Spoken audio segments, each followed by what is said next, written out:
तो त्या अधीन झाला का छेदावया रिगाला त्याही झाला स्वाधीनो. 24 गुरुपैकी मी पृथ्वीला गुरु केलं असं ते अवधूत महात्मा सांगतायत. का पृथ्वीला का गुरु केलं? कारण क्षमा शांती नावाचा गुण पृथ्वीच्या ठिकाणी आहे. त्यानंतर पर्वताला गुरु केलं. पर्वताला गुरु करण्याचं कारण सांगितलं की त्याचं जीवन कशा करता आहे? परोपकारा करता. आणि वृक्षाला गुरु केलं, झाडालाही गुरु केलं. तर झाडाला का गुरु केलं तर सांगतायत की ज्या वृक्ष ज्याने प्रतिपाळला तो त्या आधीनं झाला आहे का नाही. एखाद्यानं झाड लावलं, झाड त्याच्यात तो वाढवल तसं वाढतं, तो आकार देईल तसं जातं आहे का नाही. एखादा तोडायला गेला त्याच्या अधीन होऊन जातं. तोडवा, तुला जशा प्रकारे जेवढे तुकडे करायचे असतील तेवढे कर, काही हरकत नाही. का लावणी जायने केली तो काय एकच दे सावली लावलेला असो, खत पाणी दिलेला असो किंवा तोडायला आलेला असो, त्याही झाला स्वाधीनो. त्याच्याही तो काय होऊन जातो योग्या. तसा त्याप्रमाणे योग्या पालखीशी घातला तेव्हा त्याची अधीन झाला. एकी सुळी द्यावया चालविला तेव्हा त्याचाही बोला अधीनो. तसा योगी महात्मा कोण पालखीत घालून पूजा करून फिरायला निघालं, काही अडचण नाही, निघाले. कोण महाराज त्या जड भरताचं उदाहरण येतं ना ह्याच्यात भागवतात आहे का नाही. पूजा केली काय हरकत नाही. महाराज कोणा त्याला मारण्याचा प्रयत्न केला त्याच्या तसाच त्याचा आणि वर्तणूक वागणूक असते.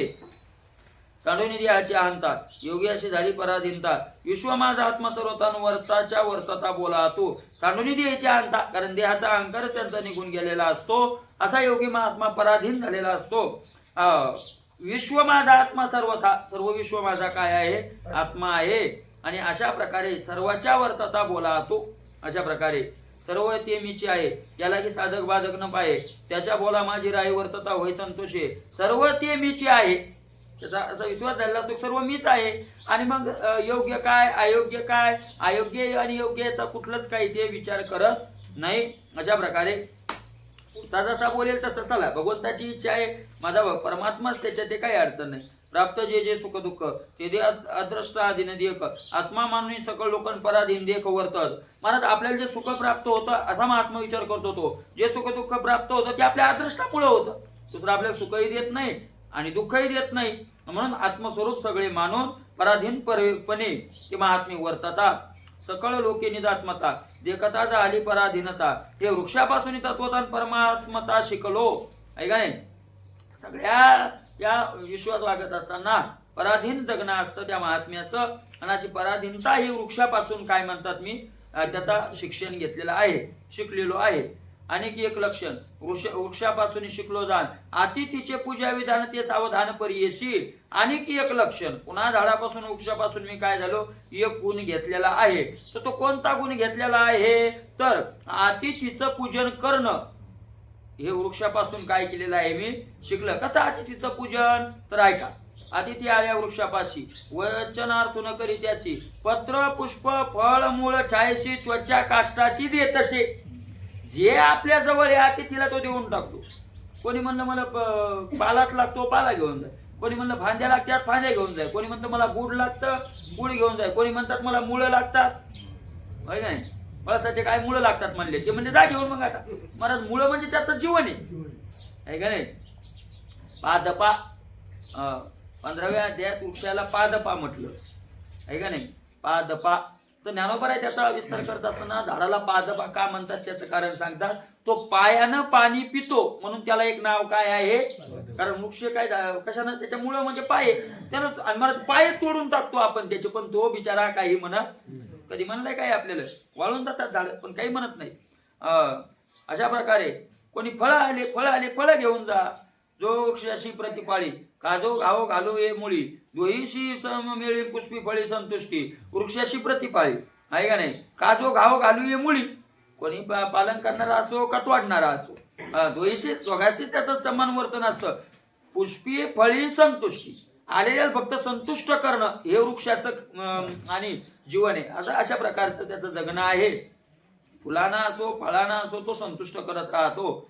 तैसा वृक्ष समूळ सगळा अर्थ्या लागी सार्थक झाला. तैसा चित्ते वित्ते देह बोला साधू संतुष्टला अर्थ्याशी. तैसा वृक्ष समूळ सगळा मुळासहित वृक्ष जसा इच्छा धरून आलेल्याला संतुष्ट करतो तसा तो महात्मा आपल्याजवळ जे काय आहे ते जगाच्या कल्याणाकरता काय करतो घेऊन टाकतो, ज्याला जे लागेल ते काही अडचण नाही.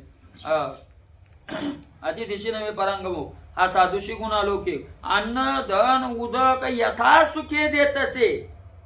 मग ज्याला ज्याच्यात आनंद वाटेल ते काय करतो, तो देत राहतो, काही अडचण नाही. त्याला जे लागेल. आम्ही तर काय पाहिलं नाही, जुनी माणसं सांगतात की विठ्ठल भाऊचं जीवन असंच होतं, आहे का नाही.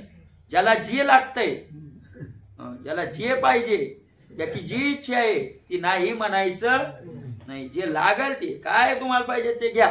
त्याच्या तुनी न्याल त्या रातच्या, हो तर ते म्हणले तुनी न्यायच्या होत्या पोते आणून द्यावं. सहज महाराज हे वेडे नसतात. ते चंद्रशेखर महाराजांनी एकदा असंच उदाहरण सांगितलं होतं. ते म्हणले देवगिरी साईडचे एक पाटील म्हणे, मोठा माणूस श्रीमंत, चातुर्मासाला मठात राहायचे म्हणले आमच्या. आणि मग त्यांचा नियम होता, देवाचा तांब्या घेऊन आपलं आंघोळीला जायचं, चंद्रभागेत स्नान करायचं, तिथंच देवपूजा करायची वाळवंटात. आणि एक आई होती म्हणली आमची म्हातारी, तर मग त्या म्हातारीला तो तांब्या भरून आणायचा चंद्रभागेचा. त्या म्हातारीला जाता येत नव्हतं, आपलं पूजेला आणायचा. तर एक दिवस ते गेले, देवपूजेला बसले आणि आले म्हणले. आता ते यांचं लक्ष नाही, पण ते देवपूजा झाली की ते कोण परत जायचं नाही, चंद्रभागेत कशाला जातील. त्या दिवशी परत निघाले. म्हणजे महाराज म्हणले, मी विचारलं कुठं चालले, ते म्हणले आज काय झालं, मी बसलो म्हणले देवपूजेला, आणि देवपूजेला बसलो म्हणले, एक माणूस काना काना आला, माझा तांब्या न्याला. तर त्याला काही काम असेल म्हणले, तर त्या न्याला. तर मी आता चाललो, तो आणून द्यायला उभा राहिला असेल, वाट पाहतो असेल तिथं कशाला, तो तांब्या आणून द्यायला. तर मग त्या बिचाऱ्याला कौरक उभं करावं म्हणून मी लगेच जाऊन काय करतो, घेऊन येतो. ते म्हणले, बाबा तुमचं दर्शन घ्याव द्या, तो न्यायला वापस आणून द्यायला न्यालाच नाही. ते म्हणले असं असतंय का, म्हणजे तसंच असतंय, जाऊ नका आता. म्हणजे मनात एवढा सुद्धा विकल्प नाही. मला चित्त शुद्ध चित्ताचं लक्षण आहे, बावळटपणाचं नाही. आपल्याला वाटतं येडे काय करू, येडं नाही महाराज. एवढं अरे येड्याला सुद्धा त्याचा कापड उचला, त्या असं डोळे वाचते, त्याला कळतं हे नाही आलंय आपलं. महाराज येड्याला जी क्रिया कळते ती कळू नये, हे शुद्ध चित्ताचं काय आहे, ते शुद्ध, ती विकल्पच नाही मनात. हे चोरी करल, तो घेऊन जाईल, याचा काय नाही, विकल्पच नाही म्हणत. अशा प्रकारे तसं विठ्ठल भाऊचं जीवन विकल्पच नाही म्हणत. काय होणार आहे महाराज, अशा प्रकारचे महात्मे आहे का नाही. साधू संतुष्टाला महाराज अतिथीला जे काय लागल, मग अन्न लागो, धन लागो, पाणी लागो, उदक, जे काय लागल त्याला गरज पडली ना, यथा सुखे, आपल्याजवळ जेवढं आहे ते आनंदानं देतो, आहे का नाही.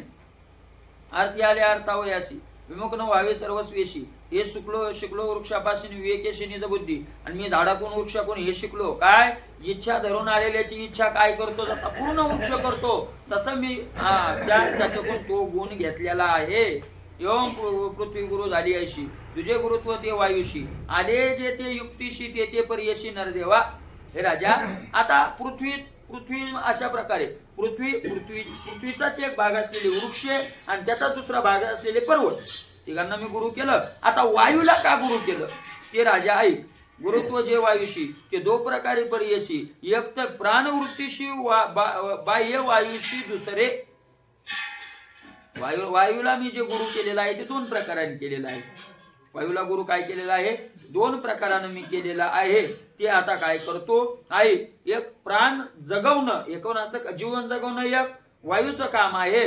आणि दुसरं महाराज बाह्य दृष्टीने वायू सगळ्यांच्या काय आहे उपयोगाचा, कशा प्रकारे त्याचा विस्तार पुढे आहे. प्राणाची परी जो विषय आसक्ती न धरी, विषय शेविले हरिवरी नव्हे अहंकारी प्राणू जायसा. महाराज ज्ञानोबरायांनी सुद्धा हे दृष्टांत दिलाय. शरीरी उदास प्राणू जैसा चोहटाचा स्थानू. शरीरात प्राण राहतो महाराज, विषय तुम्ही सेवन तो जगवतो, पण तुम्ही विषय सेवन केली त्याची गरज नाही. तुम्ही निर्जला एकादशी केली तरी त्याची उदास राहतो. तो शरीरातला प्राण काय राहतो, उदास राहतो, आहे का नाही. एकच प्राण महाराज त्याचे 10 भाग करून तो शरीरात राहतो. सगळ्या प्रकारे क्रिया त्याच्यामुळे होतात, पण तो कशाशी संबंध ठेवीत नाही. पर एखाद्या वेळेस विषय शेवायला भेटले तर प्राणाला अहंकारही येत नाही, काही त्याचा काही संबंध नाही. प्राणाभ्यासक सुद्धा अद्भुत, तेव्हा प्राणाशी क्षोभ येत, त्याने काया वाचा चित्तन विकळ पडत इंद्रिये. महाराज प्राणाभ्यास करतात, काही योगाचं साधन करतात, आणि महाराज अभ्यास करत असताना, योगाचं साधन प्राणाभ्यास करत असताना 6व्या अध्यायात पाहिला आपण, नाही का नाही? तर मग महाराज कोणाला कष्ट होतात ते प्राणालाच होतात ना, आहे का नाही? अपान वायू कोंडा, वर येणारा वायू वगैरे ते, आहे का नाही? त्या प्राणाला कष्ट होतात. महाराज कष्ट प्राणाला होतात, पण विकळ इंद्रिय होतात, पण प्राण विकळ होत नाही. तो काही त्यांना विकळ होत नाही. काया वाचा चित्त विकळ पडत, इंद्रिया विकळ पडतात, तोंडातून शब्द येत नाही. सोपं नाही. योगाच्या वाटा जे निघाले का सुवाटा, त्या जांभळ्याचाची वाटा भागा आला नाही. जांभळ्या आहे का नाही? अशा प्रकारे विकळ पडत इंद्रिय. इंद्रिय काय पडायला लागले? विकळ पडतात. अशा प्रकारचे तया प्राणाशी आधारू भले त्याचा मिळो आहारू, बरे धडगोडांचा विचारू न करी साचा रुपये प्राणो. बरं खायला असंच पाहिजे, असा धड मिळो का गोड मिळो, वाईट मिळो, कडू मिळो का कसंही मिळो, प्राणाचं एक दे, शरीर चालवायचं बस. ते खावो काय, त्याच्याशी त्याचा संबंध नाही. वामत गेलेले माणसं महाराज वर्ष काही खातवीत नाही, पण प्राण बिचारा तो, त्याला काही त्याचा संबंध नाही. अशा प्रकारे तया प्राणाशी आधारू भले आधार देण्याकरता कसाय आहार मिळो, काही हरकत नाही. धडगोडाचा विचार तो करत नाही. तैसाची योगी या पायी जो अभिमान न धरी दे, विषयोशेवी परी काही आसक्ती नाही तयाशी तसा योगी महात्मा महाराज अभिमान न धरी दे. जसा प्राण देहाचा अभिमान धरत नाही, ऐका नाही, तसा तो देहाचा अभिमान धरत नाही. संबंध नाही. विशेष सेवन जरी भेटले, एखाद्या वेळेला भेटले त्याची आसक्ती धरायची जे असेल ते, चला काही अडचण नाही. आसक्ती नाही तयाची, त्याची काय नाही, आसक्ती नाही, अजिबात आसक्ती नाही. मला ते एकदा सांगितलं लोकांना, म्हणे आसुल्या विश्वनाथ बाबाचं कीर्तन होतं आणि गेलो म्हणले आम्ही, आणि मग जेवायचं होतं तर बसलो, तिखट चालत नव्हतं, तिखट डाळ झाली. म्हणजे अशी तिखट झाली. ते शेजारी बसलेले ते सांगू लागले, म्हणजे मला माहिती होतं की यांना तिखट चालत नाही. मी म्हणलं म्हणजे त्यांना सांगतो साधं वरण ठेवलेलं असतं. ते म्हणले नाही. आंब्यातलं पाणी ओतलं आणि काय केलं, खाल्लं. बरं त्या माणसाकडे वरण आहे सगळे, पण म्हणायचं नाही, काय नाही, जे आलं जसं असेल तसं. अशा प्रकारे आसक्ती नाही तयाची, त्याची काय नाही, अजिबात आसक्ती नाही. असेल नसेल काय अडचणी. क्षुदेची या तोंडा मिळो कोंडा अथवा मांडा, परी रसण्याचा पांगडा न करी धडपुडा तयाची. भूक लागली ना, मग कोंडा मिळो का धोंडा मिळो का मांडा मिळो, कोंडा मिळेल नाही तर मांडा मिळेल, मिळणारच आहे ना. असं तो काही त्याचं काही हे करत नाही. हेच पाहिजे ते पाहिजे. रसण्याचा पांगडा न करी, रसण्याचा पसारा मांडित नाही. आपलं तुम्हाला असं असतं, सकाळी जेवताना संध्याकाळच्या भाजीची तयारी. आता हे पाय, आता झालं संध्याकाळी असं मस्त अशी भाजी बनवायची का नाही, ही भाजी बनवायची, संध्याकाळी ती भाजी. संध्याकाळी कशाला महिन्याची तयारी नकरी धडपड, काही त्याचा संबंध नाही त्याला. जे असेल ते ज्ञानधारणा न ढळे, इंद्रिय नव्हती. महाराज जुनी लोक असे आहेत बरं, अजून काही जुनी माणसं. आता नवीनला आता नाही जमत, पण हे जे जुनी माणसं आहे ते विचार करत नाहीत. हे आलं ते आलं नाम आलं, त्याच्यातही काही चौकीदार असतील, पण बहुतेक करून जे आलं ते काय नाही. दडपुडाचा अशा प्रकारे काय नाही त्याचं रचण्याचं. कारण मला इंद्रियावर ताबा असले जुनी माणसे, पण आता काही इंद्रियावर ताबा राहिलेला नाही. अशा प्रकारे ज्ञानधारणा न ढळे, इंद्रिय नव्हती विकळे, तैसा आहार युक्ती बळे शेवी जे केवळे निज धैर्य. ज्ञानधारणा न ढळे, मला ज्ञानाची जी त्यांची धार आहे ती काही डळमळीत होत नाही, त्याच्यात बदल पडत नाही. इंद्रिय नव्हती विकळे, नाही मिळालं चांगलं चुकलं तर इंद्रियही विकळ होत नाही. अशा प्रकारचं नाही. तैसा आहार युक्ती बळे शेवी जे केवळे निधैर्य, तसा युक्तीनं आहार घेतो तो. युक्तीनं म्हणजे ती चालवण्यापुरता युक्त आहार विहारस्य. युक्ती कशी आहे, मला भगवंताने सांगितलं आहार तरी शेवीजे, पण युक्तीचे निमापे मयुजे. युक्त आहार, मग युक्ती किती, युक्तीचा अर्थ काय, युक्ती कशी लावायची, मोजमाप युक्तीचं काय आहे. तर शरीर चालण्या एवढंच खाणं. मला काहीला ज्याचा आहार मोठा असेल तो 4 चपात्या खाईल, त्याला जर 6 चपात्याची भूक असली तर त्यांच्या 4 खाणं ही युक्ती झाली. 2ची भूक असेल तर 1.5 खाणं ही काय झाली, युक्ती झाली. ही युक्ती झाली. असं ज्याच्यामुळं आपल्या साधनेत अडथळा येणार नाही तेवढं खाणं ती काय आहे युक्ती. असं मोजमाप त्याचा आहाराचं लावता येत नाही, आहे का नाही? ती आहे ती. फक्त आळस नाही आला पाहिजे, ती खाल्ल्यानंतर गळा नाही असा लागला पाहिजे, एवढं काय करायचं याचं. एका माणसाने युक्ती सांगितली, म्हणजे साधकांनी सांगितली. 4 वाजता जेव येत नाही का? 4 वाजता जर उठायचं, सगळे असं वाटत असेल की आपण 3-4 वाजता उठा आणि जेव येत नाही, काहीच नाही करायचं. सोपी युक्ती आहे. म्हणजे काय करायचं? संध्याकाळचं जेवण 4 वाजता करायचं.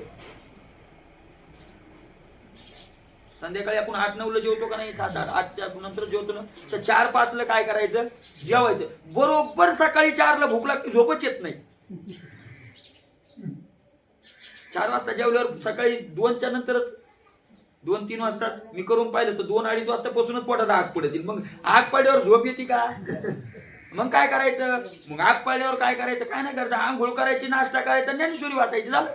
मग खायला काय अडचण आहे? आंघोळ करायची मस्त, आणि काय देवपूजाची असेल गणगिन लावला की नाश्ता आणायचा.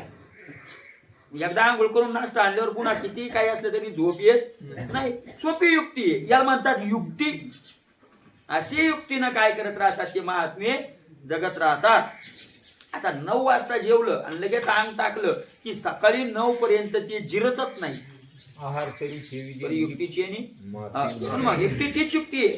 तशी युक्ती मला दिवसा आहार लवकर जिरतो, त्याचं कारण हालचाल चालू राहते, माणसाची ऊर्जा खतम होत राहते ना, ती संपत राहते ना. आणि रात्रीला काय राहत, म्हणून रात्रीचा आहार लवकर जिरत नाही. आणि म्हणून अशा प्रकारचे आणि हे साधकांनी महाराज अनुभव घेऊन संत महात्म्यांनी हे काय केलेलं असतं तसं करून ते सांगत असतात. कोण महात्मा? मग त्याचं कारण ते ना, दिवस मावल्यावर ते जिरतच नाही. नाही जिरलं की मग सकाळी जेव येत नाही. अच्छा बघा, जरा गचत झालंय, जरा छातीत अशी ढेकराची यारी करपट सदस्य म्हणून लागली. आता ते खाल्लंय तुम्ही, आता त्याला आम्ही काय करावं? तुम्ही उशिरा आले जरा, त्याच्यामुळे तुमच्यावर डाव आला.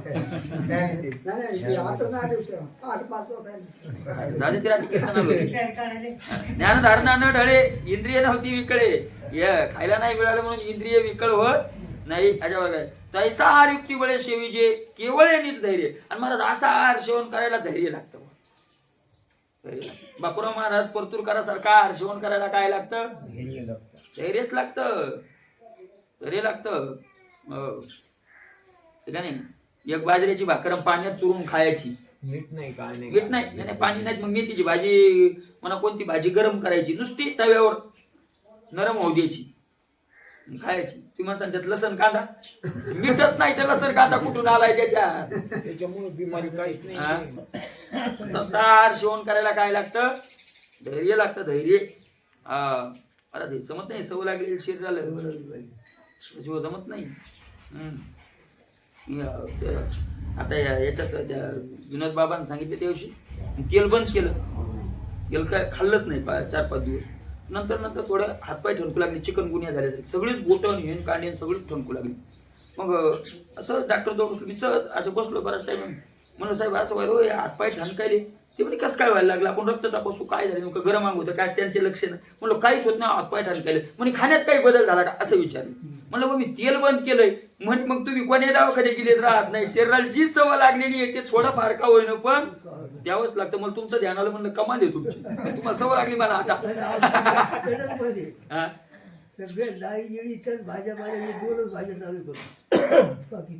म्हणजे तुम्हाला युक्ती लावूनच दिली शरीरात, सोपं लागायला आहे का नाही? जे मिळेल ते असे ते महात्मे धैर्य, मी तुझं धैर्य सेविचे. आणि याला काय लागतं? धैर्य लागतं. हे करून पाहिला साधकासारख्या ते जमत नाही, साधं शिकवा. आपल्याला काय नाही म्हणाला, आपल्याला त्याला धैर्यच लागतं. आपलं धैर्य टिकत नाही. मी तर सांगतो मग टिकत नाही, मग नाही टिकत, तुमचं बाजून टिकत नाही. मी एक दिवस विचार केला, फक्त फळच खायचे म्हणलं आपल्याला आता जीवनभर. फळ म्हणजे हे झाडाचे नाही, शिजवलेली पोळ्याच्या याला करतो आपण ती, चपात्याला आटून शिजवायच्या. 3 दिवस खाल्ले महाराज, 4थ्या दिवशी फळ पाहिले की थोडी येऊ लागली. त्यात नुसतं मीठ टाकायचं, चटणी नसती, त्यात काय नाही, भाजी नाही, काय नाही, नुसतीच खायची. 3 दिवस खाल्ले बुवा, चौथ्या दिवशी खायचंच काम नाही पडलं, पाहिलं की झुली येऊ लागली. कशाचं धैर्य आणि कशाचं काय आलं, त्याला काय लागतं जमत नाही असं नाही बरं का, पण त्याला सारखा काय करावं लागेल, मग अभ्यास करावा लागेल. मी म्हणलं बरं बा, कुठे गेलं की आपलं 2 दगड मांडली आणि एक चपाती लाटून टाकली की खाल्ली फळ, लसण कांद्याची चिंता नको, काहीच नको, पण ते त्याला अभ्यास करावा लागेल. तर अशा प्रकारचे जे मिळेल ते. आणि मग निजधैर्य याला काय लागतं, मग त्यांच्याकडं धैर्य असतं. धैर्य असल्यामुळे काय प्राणास्तव इंद्रिय सबळे प्राणयोगे देह चळे त्या देह कर्मा प्राणू नातळे आलिप्त मेळे वर्ततो. प्राणास्तव महाराज इंद्रिय कशामुळे प्रबळ येतात? प्राणामुळे. अरे प्राण गेला की प्राण गेली या शरीर काय करील व्यवहार, शरीर काय व्यवहार करील, प्राण गेली या प्राणामुळेच इंद्रिय बलवान येतं. देहही चालतो कोणामुळं? प्राणामुळं चालतो. पण त्या देह कर्मा प्राणू नातळे त्याच्यामुळं देह चालतो, पण देहाचा कर्माशी तो संबंध ठेवत नाही. त्याचा दर्जा काही त्याला चिकटत नाही. अलिप्त मेळे वर्ततो, मेळे पण अलिप्त वर्ततो, राहतो मेळ्यात पण वर्ततो अलिप्त. त्या प्राणाची ऐशी स्थिती योग्याची वर्तची वृत्ती सर्व करोनी न करी आसक्ती देह स्थिती नातळे. त्या प्राणासारखा योगी महात्मा या देहात राहतो सगळं काही करून, पण त्यानं तो त्या लिप्त होत नाही. ब्रह्मादिकाचा देह पाळू का सुकाराधिकांचा देह टाळू, ऐसा न मानीचं विटाळू प्राणू कृपाळू स्वभावे. महाराज प्राण विचार करत नाही, आता हा ब्रह्मदेव आहे का, ब्रह्मदेव आहे किंवा ब्रह्मदेवाच्या समान एखादा पूज्य महात्मा आहे, त्याचाच देह चालवायचा आणि डुकराचा देह आपल्याला खालच्या नीच येवणीचा देह चालवायचा. अशा प्रकारचा तो विचार करत नाही. रायाचे देह चालू रंका पर्वते होनी गाळू हे नमुनेची कृपाळू प्राणू पैगा. ज्ञानोबराई सुद्धा हा दृष्टांत दिला. कृपाळू प्राणू हे न मनेची गायीची तृष्या हरू का व्याघ्रा विस होऊनी मारू ऐशे नेण्याची अवेर करू जैसे. अशा प्रकारचे नाही तो काही विचार करत त्याचं काय सगळ्याविषयी सारखी कृपा करतो. विटाळ कोणाचा तो मानत नाही, समभावात राहतो. तसेच योग्याचे कर्म न धरी उंच नीच मनोधर्म कदा न देखील आदमोत्तम भावना समभावे. तसंच योग्याचं कर्म असतं. उंच नीच कोणताही मनाचा मनोधर्म त्याचा होतच नाही त्यांचा. अशा प्रकारचा आहे. कदा न देखे आदमोत्तम कदा न देखे, लहान मोठा तो काही जाणत, आदमोत्तम नीच उच्च काही जाणत नाही, सगळ्याविषयी समभावना करतो. योग्याचं महाराज सिद्धाचं वर्णन आहे. सिद्धाची लक्षणे ती साधकाची साधने. साधकाला सांभाळावंच लागतं बरं. काय करतो आपण, सिद्धाचे लक्षण ऐकतो आणि एखाद्या साधकाला लावतो आणि साधकाला लावून म्हणतो हे असं कुठं असतं का, याचा त्याग हे नको ते नको. हे साधकाला आग्रहण करावं लागतं आणि करता करता त्याचा सिद्ध झाला की त्याचे सहज ते काय होऊन जातात, मग काय होत नाही. मग काय नाही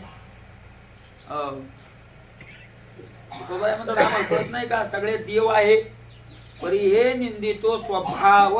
काय निंदितो म्हणजे चेष्टा, निंदा नाही. तू कोण बरोबर कशी म्हणजे निंदा करतो, निंदा करतो शब्दाचा अर्थ त्याग करतो आणि त्याच्याविषयी काय करतो, त्याचा त्याग करतो. अशा प्रकारे आवडी प्रतिपाळाचा राहू रंकाचा टाळावा देव ऐसा प्राणाची नाही भाऊ शुद्ध समभाव सर्वत्र. आवडीनं राजाचा देह चालवायचा, रंकाचा देह नाही चालवायचा असा प्राण कधी विचार करत नाही. प्राण अपान समान उदान सर्व संधी वशे व्यान इतके नामे स्थाने पाहुणी जाण न सांडी प्राण एकपणा. बरं नावं किती झाले त्याला? 10 नावं झाले. एकाच प्राणाला किती नावं झाले? प्राण अपान समान व्यान उदान कुर्म देवदत्त धनंजय नाग. अशा प्रकारचे त्याला काय झाले?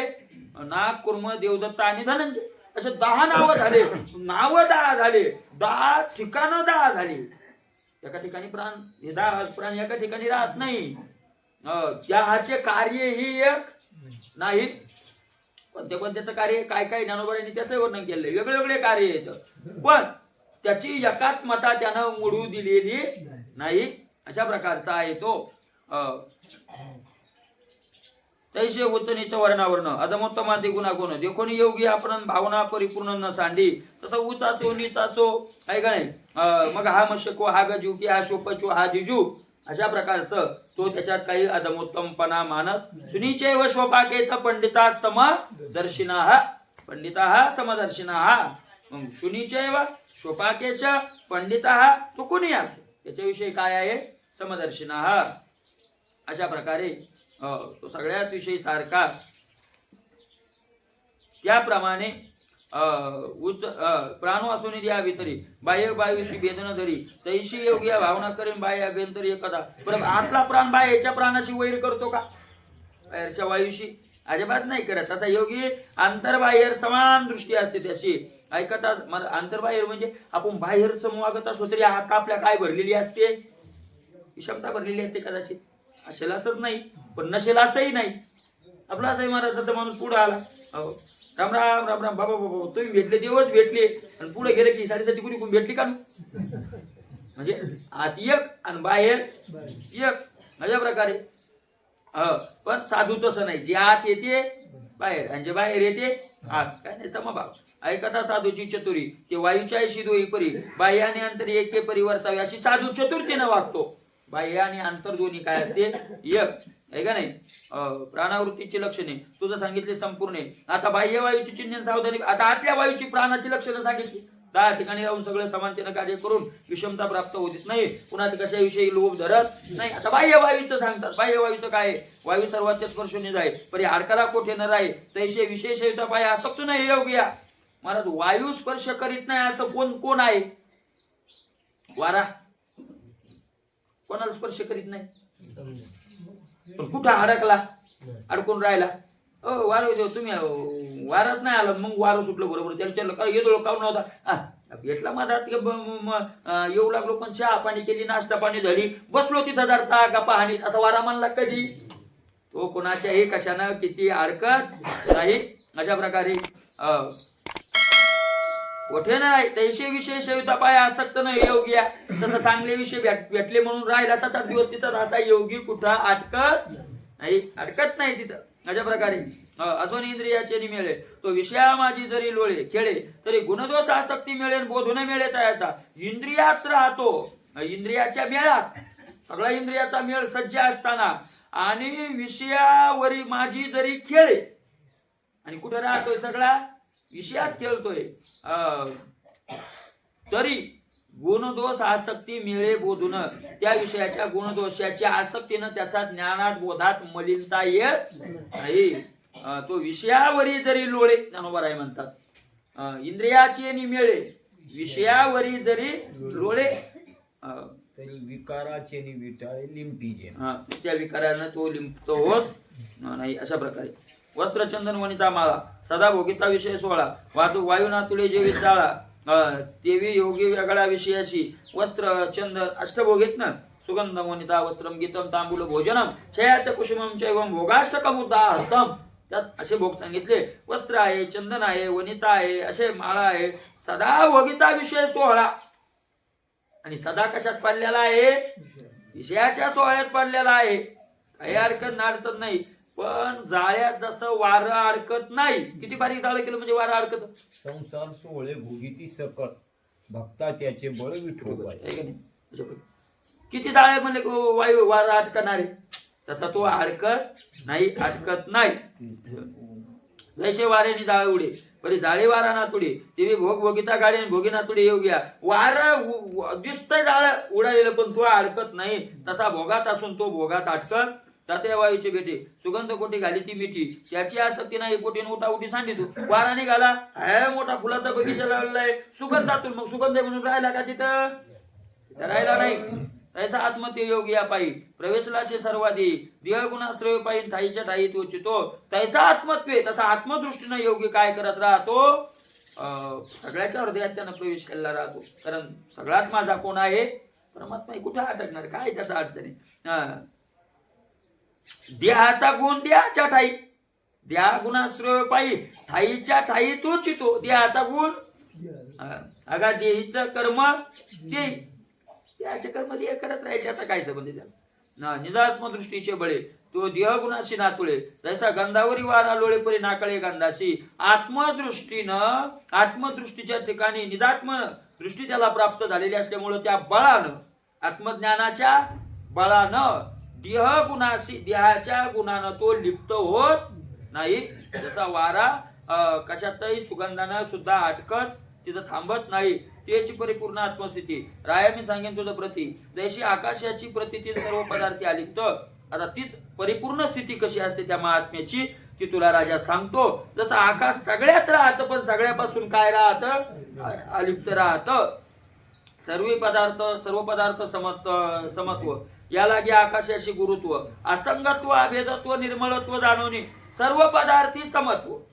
आकाश सगळ्याच पदार्थात आकाश के नाही ऐसा ठाव न रिगे काही, अशा प्रकारे. असं नाही, सगळीकडे आकाश आहे, निर्मळ आहे, अभेद्य आहे, तुकडे होऊन नाही सगळ्यात राहिलेलं ते अभेद्य आहे, अलिप्त आहे, सगळ्यात राहून सुद्धा काय आहे, अलिप्त आहे. आणि सगळ्या पदार्थाला समभावानं आकाश काय करतं, धरतं. विषय असून समत्व, विषमी असून समत्व, संगी असून असंगत्व, भेदो करिता भेदत्व न्यालागे गुरुत्व आकाशा. म्हणून तर आकाश मोठं आहे, म्हणून तर श्रेष्ठत्व आहे. सगळ्या भूतात आकाश काय आहे, मोठं आहे. बरंच काही काही माणसं म्हणतात बरं का, एखादा मोठा माणूस असला ना, लोक म्हणते का होते तुझ्या, अहो त्याला काय आम्ही मोठं केलंय. महाराज इथं कोणी कोणाला मोठं करत नाही. काय काय माणसं म्हणतात ना, अहो त्याला आम्ही आमदार केलो, हो मग तू का नाही झाला. मला ज्याला दुसऱ्याला आमदार करता येते त्याला स्वतः होता येत काय अडचणी.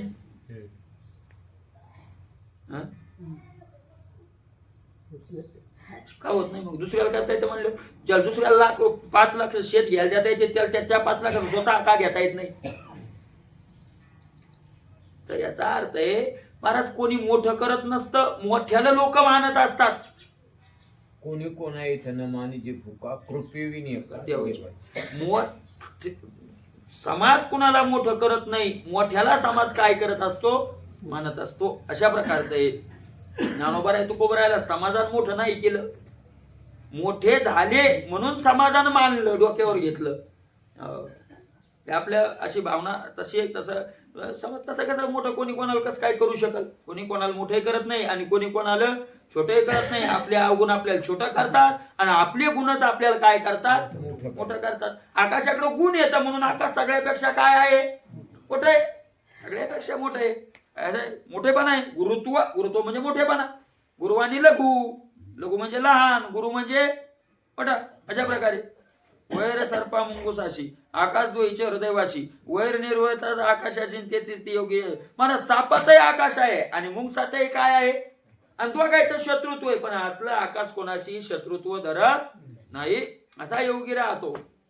त्याने आकाश दृष्टांते ब्रह्म भावे आपण याते योगी देखील जे पुरते व्यापकत व्यापुल्या. त्या आकाशाकडे पाहून महाराज ब्रह्मभाव त्या योग्यानं आपल्यात काय केलेला असतो, आणल्याचा. आकाश सगळं आहे, तसा सगळा माझं ब्रह्म काय आहे, सर्वत्र आहे. आणि ते मी सुद्धा काय आहे, ब्रह्मच आहे. अशा प्रकारे असा योगी पाहतो. ब्रह्मसमोय पाहता पायी स्थावर जंगमाच्या ठाई तिळभरी वाढी रीती नाही, आपण पै पायी कोंदाला. महाराज सगळ्यात ब्रह्म पाहत असताना मग आहे का नाही, ते नीच असो, उच असो, स्थावर असो, जंगम असो, तिळभर सुद्धा त्याच्यात तो भेद पाहत नाही. आकाश सर्व पदार्थी असे परी असे सर्वाशी न दिशे ते दृश्य दृष्टा अतिदर्शन सर्वत्र असे योगी. या आकाश सर्व पदार्थी, सगळ्यात आकाश पण दिसतंय का, आकाशाला रूप नाही. रूप आहे का आकाशाला, रूप नाही. अशा प्रकारचे तसं सूक्ष्म दृष्टीनं पाहिलं तर रूपही मानले, पण ढोबळ दृष्टीनं त्याला काय नाही, रूप नाही. अशा प्रकारचे तसा सर्व पदार्थात राहून जसं आकाश अदृष्ट राहतं परी सर्वाशी परी असे हे सर्वाशी न दिशे हे आपल्याला दिसत नाही. मराठी भीतीत सुद्धा आकाश आहे, दिसतंय का आपल्याला. म्हणतो विज्ञानही मानतं सगळ्यात आकाश. महाराज लोखंडाची पार आहे, त्या पारीत आकाश आहे. त्याच्यावर विज्ञानाचं दृष्टांत असं आहे की त्याच्यात जर नसतं अग्नी तर एका आपलं आकाश जर नसतं तर एक टोक जर पारीचं गरम केलं तर दुसरं टोक गरम होतं का नाही. मग तो इकडली तिकडे उष्णता कशाने गेली, जर जागाच नाही त्याच्यात जायला तर मग उष्णता गेली कशानं, तर ती कशाने गेली, आकाशानं गेली.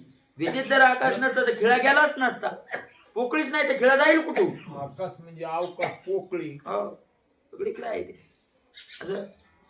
पण महाराज तसा तो महात्मा दृश्य द्रष्टा असा सर्वत्र वेगळं वेगळं दिसत असलं बाहेरून तरी वेगळं वेगळं दिसत असलं तरी तो काही वेगळेपणा आतून पाहत नाही.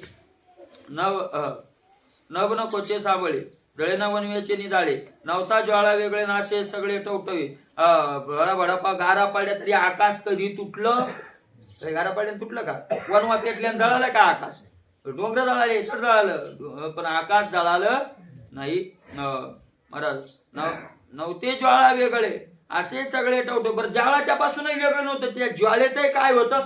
आकाश. पण टवटवीतपणा त्याचा गेला नाही. तैसा योगी अशी द्वंद्व सगळे बाजून शक्ती कवने काळे नवता द्वंद्व वेगळे स्वरूप सगळे शोभत. तसं द्वंद्व सुख दुःखाधिक द्वंद्व योगी यापासून वेगळे नसतात. द्वंद्व योगी सुख दुःखाच्या द्वंद्वात असतो पण ते त्याला जाळत नाही. उद्धव बाबाच्या जीवनात जेवढे द्वंद्व आले तेवढे मला वाटतंय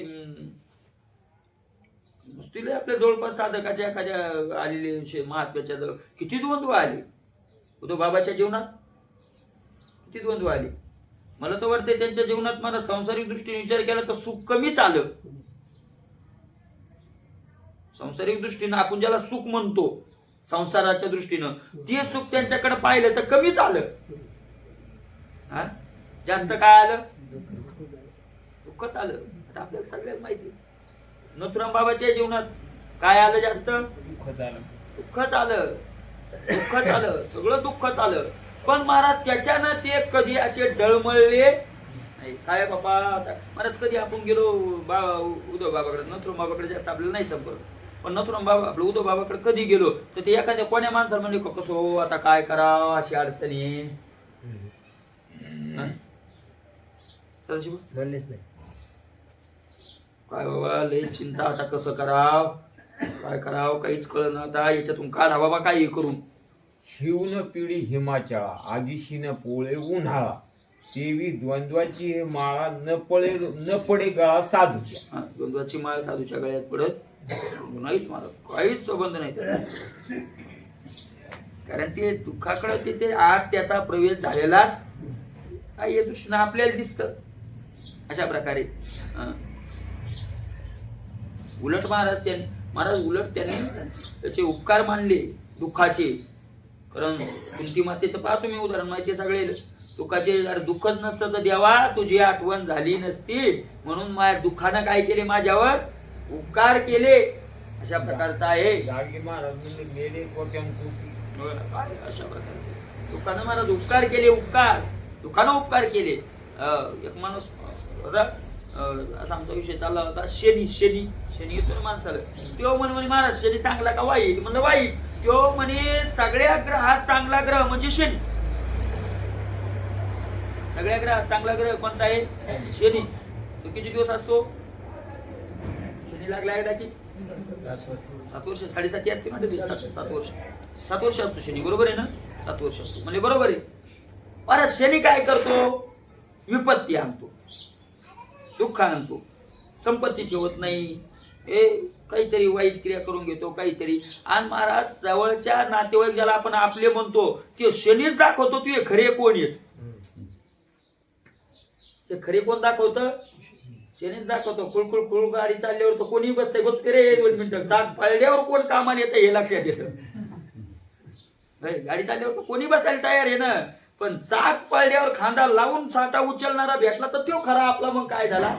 आणि बहुतेक करून साठाला खांदा लावणारा क्वचित महाराष्ट्री क्वचित ऐका रे. कदाचित बहुतेक खांदा लावणाराच भेटत नाही. दुसऱ्याची चाई काढून भेटणारा भेटत. मग आता एक तर पडलंय तर दुसरंच कशाला राहू देतो घे पाडून घे छान बा तू करा. अशा प्रकारे ते प्रेमानंद बाबाची किडण्या गेल्या. आणि मग त्यांना त्यात काय केलं ते म्हणले मला डॉक्टरांनी सांगितलं किडन्या गेल्या. ते म्हणले किडनी शरीरात असती हे मला माहितीच नव्हतं. काय असतंय किडनी माहितीच नाही. 13 वर्षाच्या असताना घर सोडून जंगल गाठलं. काय माहिती आहे बाकी काहीच माहित नाही व्यवहार. पण मग ते एका सरकारी हॉस्पिटलमध्ये ऍडमिट केलं आणि तिथून त्यांचं गाव 15 किलोमीटर होतं ज्या गावात ते जन्माला आले. तिथं ऍडमिट केलं तिथून 15 किलोमीटर. मग आता बिमार पडले म्हणून भाऊ भाऊजया आता आले सगळे. आले भेटले वगैरे काय चिंता करू नका आता आम्ही आलो, असं झालं तसं झालं सगळं. डॉक्टरला विचारलं, डॉक्टरनं सांगितलं किडनी गेली, दोन्ही किडन्या गेल्या. आता हे कसं होईल सांगता येत नाही, पण खूप पैसाही लागू शकतो, डायलिसिस वगैरे येते. आणि जर कोणाची इच्छा असेल तुम्ही रक्ताच्या, तर तुमची जर जुळली तर किडनी तुम्ही देऊ शकता. त्यांनी सांगितलं ती पुन्हा भेटायलाच नाही आली. 3 महिने राहिलो म्हणले मी त्या दवाखान्यात, पण एकही भेटायला आलं 15 किलोमीटरवर. ते प्रश्नातून सांगितलं त्यांनी सांगितलं किडनीनं उपकार केले. किडनी म्हणली थोडाफार भावाकडे कोणाकडे बहिणीकडे जर इतका इतका जीव गुंतलेला असेल तर ते दोरे तोडली. कोण तोडली? ते किडनीनं केल्यामुळे चुकले ना. नाही तर कदाचित वाटलं असतं की आपल्याला भाऊ येतो, इतकं जर मरताना वाटलं असतं तर गुंतलो असतो. म्हणजे ते सगळे दोर काय झाले, तोडून टाकले. आता ते सांगितले एवढं वैभव वाटलं, पण त्यांना तोंड नाही माझ्याकडे यायला. काय चाललंय बाबा म्हणायला, कशाला येतील आता येऊ शकत नाही. अशा प्रकारचे उपकार के महाराज सगळे दुःख, आणि संतांनी ते काय केले, दुःख उपकार मानले. अशा प्रकारचं आहे. नरुपती गाय अशा प्रकारे द्वंद्व आले, बाधायलाच आले. द्वंद्व कशाला येतात? बाधा करायलाच येतात ना महाराज. दुःख कशाला येतं? गुदगुल्या करायला येतं का? अरे दुःखच द्यायला येतं. दुःख कशाला येत असतं? दुःखच द्यायला येतं. पण ते बाधू आले, पण हे बाधित नाही झाले. हे त्यानं बाधित झाले. ते स्वरूप देखील आपुले, कारण ते स्वरूपच पाहिलं. अशा प्रकारे सहजे द्वंद्व भावा मुकले, अबाधित उरले निद्रूप. सहजच द्वंद्वाचा भावाला ते काय झाले, मुक्त झाले. द्वंद्व सुख दुःख आधी गगन बुडाले दिशे डोई, पण ते उदक हे भिजण्याचे नाही. आकाश पाण्यातही आहे दिसत, पण पाण्यानं भिजत नाही. तैसा सुनिया सर्व अलिप्त पायी योग्य. तसं सगळ्यात देहात राहून योगी देहात राहून अलिप्त राहतो. आकाशाची कलमाकू जाता तेन माके माके लाविता, तैसा योग्य दोषी म्हणता दोषी सर्वता म्हणते अशी. आकाशाची कुलून माकू जाता तेन माके माके लाविता, तैसा योग्य दोषी म्हणता दोषू सर्वथा म्हणते अशी. डबल ओळी वाचली पहिले ना, कळायला नाही म्हणून नाही, पण मला डबल वाचली कारण अति महत्वाची ओळी वाटली मध्ये. अरे तुको बरं याचं उदाहरण देतात. एक म्हणलं आकाश आकाश आकाशले नाव घ्यायला लोक आकाशाचे चिखल घेतला, कोणाला आणला फेकून काळच करतो म्हणला. नाही तर ते चिखल घेतला, नाही तर मग ते तिथे चिखल सांगितलं, नाही तर मग चिखलापेक्षा ते हे घ्यायचा तशी बुवा काळ आयल गाडीतलं ते वंगण हो, आणि फेकलं. कशाला काळ लावायला? आकाशाला. आकाश काळ झालं का ज्यानं वरी पाहिलं होतं त्यानं काळ झालं पाहिलं, वर फेकलं. हा उधळीता माती रवी काळा मळे, कैसे न कळे कैसे न कळे.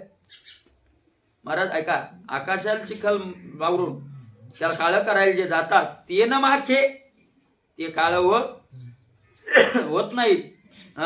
तस मग कोण काळ होत? माखे लाविता, जो काळ लावाय गेला तो काळा होतो. आकाशाशी मशी लावू जाता ऐका नाही, माखे लाविता. तैसा योगिया दोषी म्हणता दोषू सर्वथा म्हणत्यासी. तसा साधूला महात्म्याला एखादा दोष लावाय गेला त्याला लागत नाही. तो दोष कोणाला लागतो? म्हणणारालाच तो काय लागतो?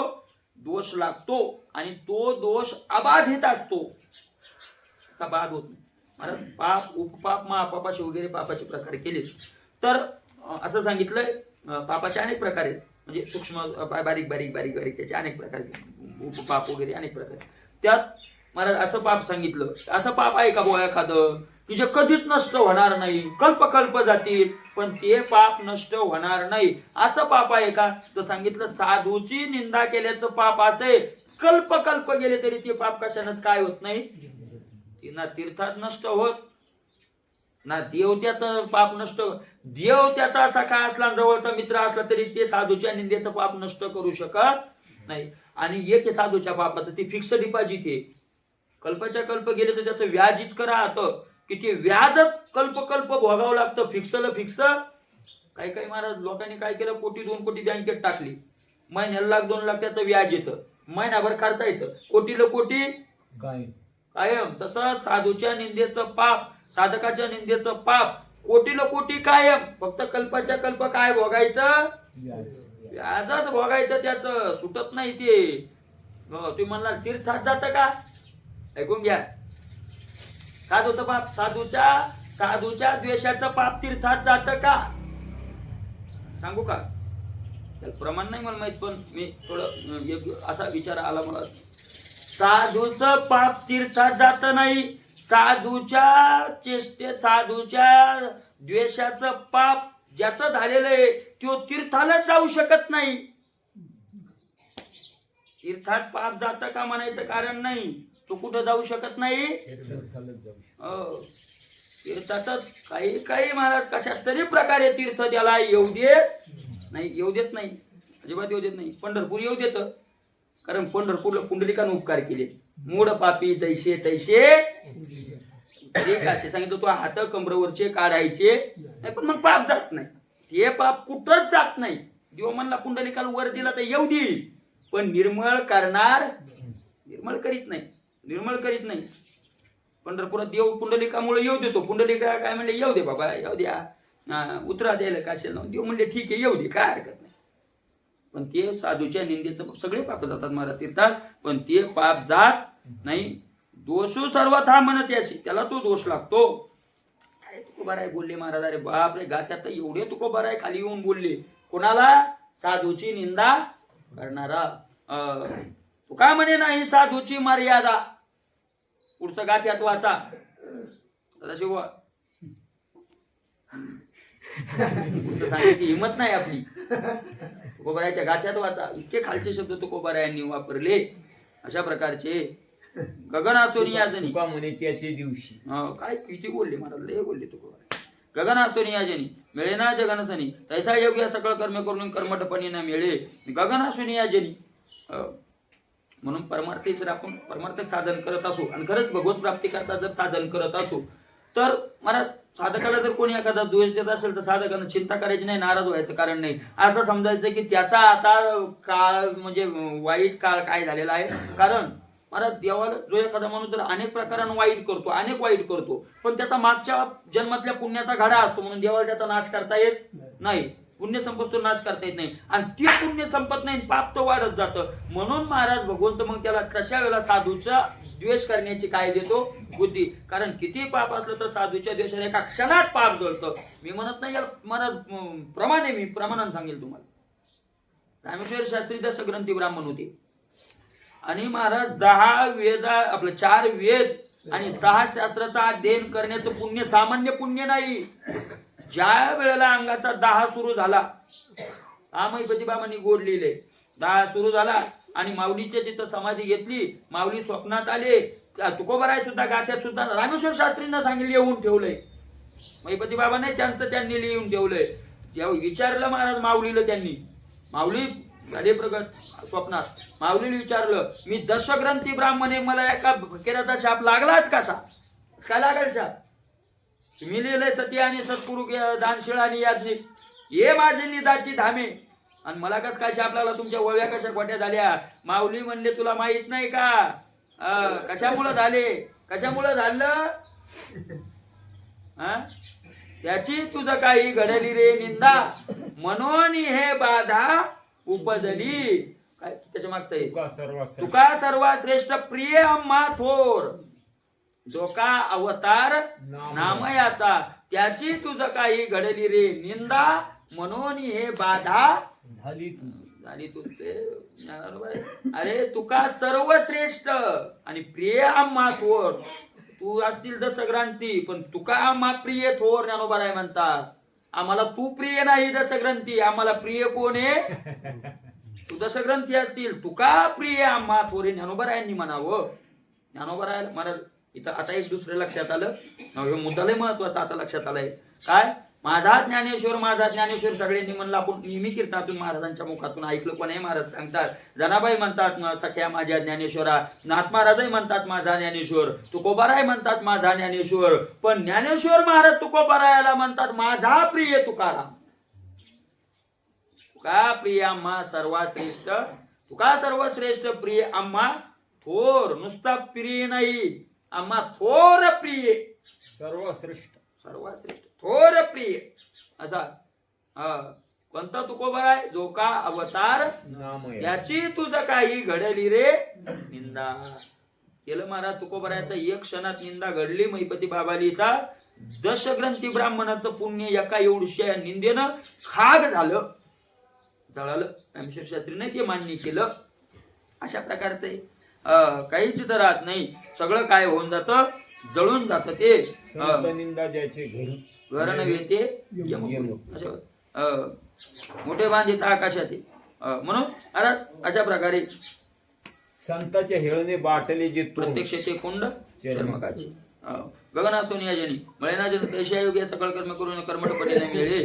आकाश सगळ्यात राहतं पण मला त्या वासानं मलिन होत नाही. तसं योगी कर्मे करी सकळे परी कर्म बांधा तळे.